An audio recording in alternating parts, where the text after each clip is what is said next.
இந்த மாதிரி மனித நேயத்திற்காகவும் மனித விடுதலைக்காகவும் பயன்படாவிட்டால் நாங்கள் பிரபலமான நடிகர்களாகிறது ஒரு மயிருக்கு பிரயோஜனம். காசாவில் நடந்து கொண்டிருக்கும் படுகொலை என்பது பார்க்கவே சகிக்க முடியலீங்க.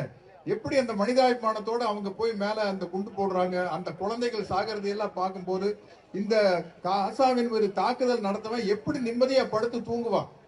அவனுக்கு மனிதாபிமானமே இல்லையா? குரங்கிலிருந்து மனிதன் பிறந்தான்னு சொல்றாங்க. இவனுக்கெல்லாம் முழுசா மனுஷன் ஆகல, ஒரு ஆஃப் வேல் அப்படியே நின்றுட்டாங்க. அதனால்தான் அந்த புத்தி இருக்குது. இதை உலக நாடுகள் தடுத்து நிறுத்த வேண்டும், ஐநா சபை முடிவெடுக்க வேண்டும்.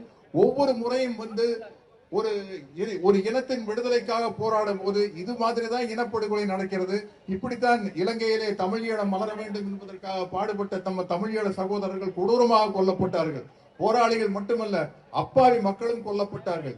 இங்கும் அப்படித்தான் போர் என்ற பெயரில் மொத்த இனத்தையும் அழிப்பதற்கு இஸ்ரேல் திட்டமிட்டுக் கொண்டிருக்கிறது. அதற்கு அமெரிக்கா துணை போய் கொண்டிருக்கிறது. எல்லாரும் நினைக்கலாம், சென்னையில ஒரு கூட்டம் நடத்தினா அது உடனே நின்றுமா அந்த போர் அப்படின்னு. நிற்கும். ஏனென்றால் இன்றைக்கு இருக்கிற சோசியல் மீடியால நம்ம உலகத்தில் நடக்கிற அநீதிகளுக்காக எந்த ஒரு மூலையில் குரல் கொடுத்தாலும் அது உலகம் முழுக்க போய் சேர்ந்துடும்.